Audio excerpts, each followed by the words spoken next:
நாகமண்டலின்னு பேரு. அஷ்டமகா நாகம்னு சொல்லுவாங்க.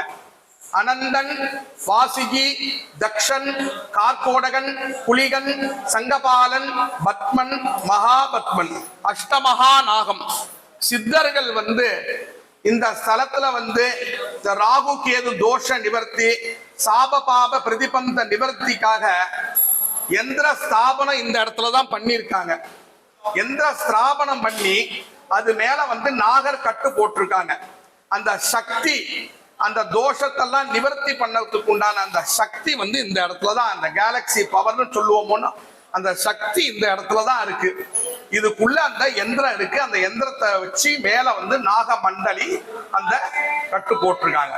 ரொம்ப விசேஷமான இடம். இந்த ஸ்தலத்துல சுவாமி, அம்பாள், ராகு கேது எவ்வளவு ஒரு முக்கியமோ அதே மாதிரி இந்த அஷ்டமகா நாகம் இந்த இடம் முக்கியம். ரொம்ப விசேஷமான சன்னதி.